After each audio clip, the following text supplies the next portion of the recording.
विजय एकादशी व्रत कथा। जय श्री कृष्णा। आप सभी का हर दिन शुभ और मंगलमय हो। इस बार फागुन महीने के कृष्ण पक्ष की कृष्ण विजय एकादशी का व्रत 6 मार्च बुधवार और 7 मार्च गुरुवार के दिन रखा जाएगा। दोनों ही तिथियों में व्रत रखा जा सकता है। 6 मार्च को दशमी तिथि युक्त और 7 मार्च को द्वादशी तिथि युक्त एकादशी रहेगी। अगर सबसे शुद्ध एकादशी की बात की जाए तो 7 मार्च गुरुवार के दिन व्रत रखने के लिए सबसे उत्तम दिन है, क्योंकि एकादशी व्रत का नियम यह है कि अगर द्वादशी तिथि के दिन एक अंश मात्र भी एकादशी रहती है तो उस तिथि में ही उपवास करके फिर त्रयोदशी तिथि में व्रत का पारायण करना चाहिए। ऐसा करने से व्रत का पूरा फल प्राप्त होता है। विजय एकादशी व्रत कथा। एकादशी व्रतों का महत्व सुनने में धर्मराज युधिष्ठिर को अपार हर्ष की अनुभूति हो रही थी। मोक्ष प्राप्त की इच्छा से धर्मराज युधिष्ठिर ने भगवान श्री कृष्ण से पूछा, वासुदेव, फागुन के कृष्ण पक्ष में किस नाम की एकादशी होती है? कृपा करके बताइए। भगवान श्री कृष्ण बोले, युधिष्ठिर, एक बार नारद जी ने कमल के आसन पर विराजमान होने वाले श्री ब्रह्मा जी से प्रश्न किया, सूर श्रेष्ठ, फागुन के कृष्ण पक्ष में जो विजय नाम की एकादशी होती है, कृपा करके उसके पुण्य का वर्णन कीजिए। तब ब्रह्मा जी ने कहा, नारद सुनो, मैं एक उत्तम कथा सुनाता हूँ जो समस्त पापों का नाश करने वाली है। यह व्रत बहुत ही प्राचीन, पवित्र और पाप नाशक है। यह विजय नाम की एकादशी राजाओं को विजय प्रदान करती है, इसमें बिल्कुल भी संदेह नहीं है। पूरे समय की बात है, भगवान श्री राम जी 14 वर्ष के वनवास के लिए वन में गए और वहां पचमढ़ी में सीता जी तथा लक्ष्मण जी के साथ रहने लगे। वहां रहते समय रावण ने चपलता वंश विजयात्मा श्री राम जी की तपस्विनी पत्नी सीता जी को हर लिया। उस दुख में श्री राम जी अत्यंत व्याकुल हो उठे।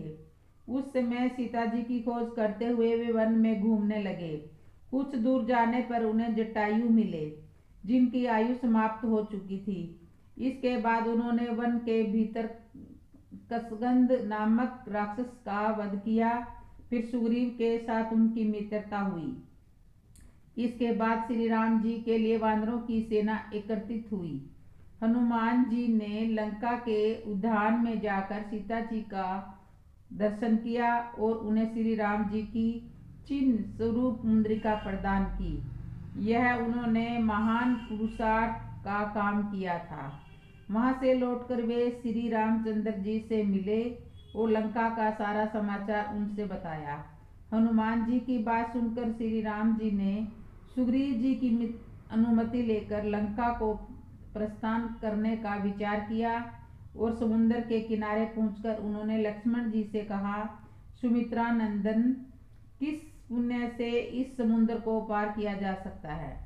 यह अत्यंत अगाध और भयंकर जल जंतुओं से भरा हुआ है। इसे ऐसा कोई उपाय नहीं दिखाई देता जिससे इसको सुगमता से पार किया जा सके।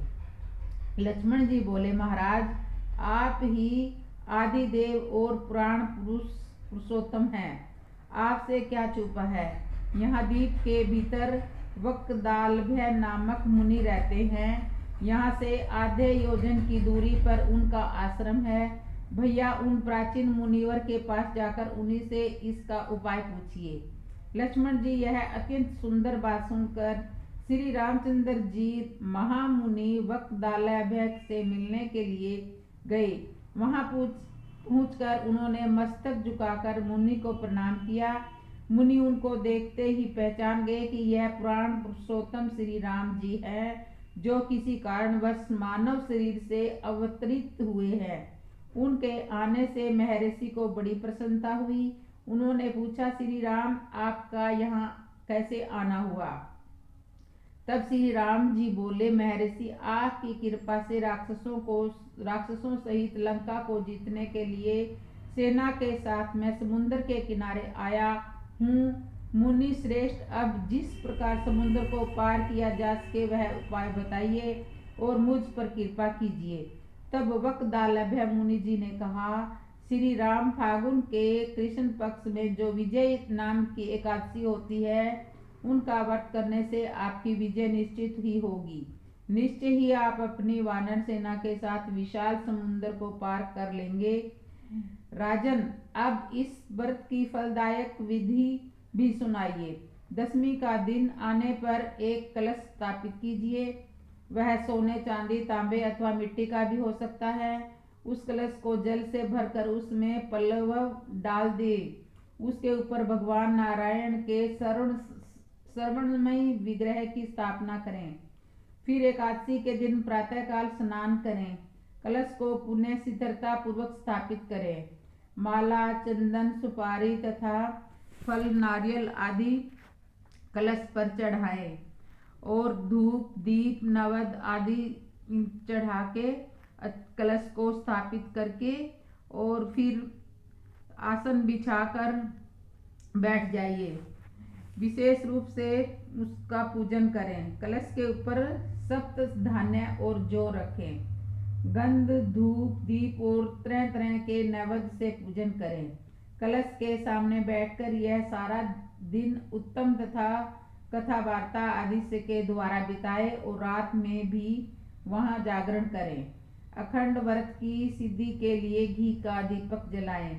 फिर द्वादशी के दिन सूर्योदय होने पर उस कलश को किसी जलाशय के समीप, नदी, झरने या पोखरे के तट पर ले जाकर स्थापित करें और उसकी विधिवत पूजा करें। देव प्रतिमा सहित उस कलश को वेता ब्राह्मण के लिए दान कर दे। महाराज, कलश के साथ ही और भी बड़े बड़े दान देने चाहिए। श्री राम, आप अपने यूथपतियों के साथ यदि इसी विधि से प्रयत्न पूर्वक विजय एकादशी का व्रत कीजिए, इससे आपको विजय की प्राप्ति होगी। ब्रह्मा जी कहते हैं, नारद, यह सुनकर श्री राम जी ने मुनि जी के कहे अनुसार उस समय विजय एकादशी का व्रत किया। उस व्रत के करने से श्री रामचंद्र जी विजय हुए। उन्होंने युद्ध में रावण को मारा, लंका पर विजय प्राप्त की और सीता जी को प्राप्त किया। ब्रह्मा जी ने नारद जी से कहा, बेटा, जो मनुष्य इस विधि से व्रत करते हैं उन्हें इस लोक में विजय प्राप्त होती है और उनका परलोक भी अक्षय बना रहता है। भगवान श्री कृष्ण कहते हैं, युधिष्ठिर महाराज, इस कारण विजय एकादशी का व्रत करना चाहिए। इस प्रसंग को पढ़ने और सुनने से 1000 वाजपेयी यज्ञों का फल मिलता है। प्रिय श्रोताओं, एकादशी के दिन तुलसा जी की पूजा भी आवश्यक करना चाहिए, क्योंकि एकादशी के दिन की गई पूजा से भगवान विष्णु अपने भक्तों को सभी मनोकामनाएं पूर्ण करते हैं और उनके जीवन के सभी दुख दूर कर लेते हैं। आज के दिन जो भी भक्त सच्चे मन से भगवान विष्णु के साथ ही तुलसी माता जी की कथा पढ़ता अथवा सुनता है, उसके घर में सदा सुख और समृद्धि के भंडार भरे रहते हैं। अब आइए सुनते हैं विजय एकादशी के दिन सुनी जाने वाली तुलसी माता की कथा। एक समय की बात है, एक परिवार में ननद और भाभी साथ साथ रहा करती थी। ननद का विवाह अभी नहीं हुआ था। वह तुलसी जी के पौधे की बहुत सेवा करती थी। नियम से तुलसी को सींचती और दीपक जलाती थी, लेकिन उसकी भाभी को यह सब सारी बातें बिल्कुल भी पसंद नहीं थी। जब कभी उसकी भाभी को बहुत गुस्सा आता तब वह अपनी ननद को ताना देते हुए कहती थी, जब तुम्हारा विवाह होगा तो मैं इस तुलसी को ही बारातियों को खाने में दूंगी और तुम्हारे दहेज में भी तुलसी ही दूंगी। तुम जब देखो तुलसी की सेवा में लगी रहती हो। कुछ समय बीत जाने पर ननद का विवाह तय हो गया। विवाह के दिन भाभी ने अपने कहे अनुसार बारातियों के सामने तुलसी का यह गमला फोड़ दिया जिसकी सेवा उसकी ननद किया करती थी और तुलसी के पत्ते खाने के लिए कहा। तुलसी जी की कृपा से वह फूटा हुआ गमला कई सारे स्वादिष्ट पकवानों में बदल गया।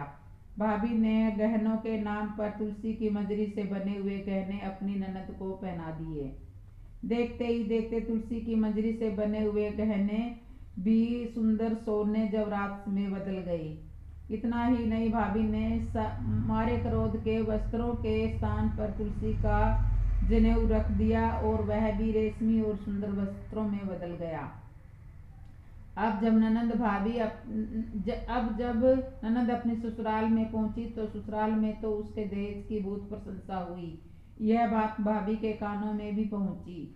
उसे बहुत आश्चर्य हुआ। उसने सोचा कि उसने तो ननद के गहने कपड़े जनेऊ तक तुलसी जी के ही रखे थे, तुलसी की मंजरी रखी थी। यह सब जानकर भाभी को बहुत आश्चर्य हुआ। अब उसे तुलसी की पूजा का महत्व समझ में आ गया। उस भाभी की भी एक लड़की थी। तब वह अपनी बेटी से कहने लगे कि बेटी, तुम भी तुलसी की सेवा किया करो, तुम्हें भी तुम्हारी बुआ की तरह यह सब फल मिलेगा।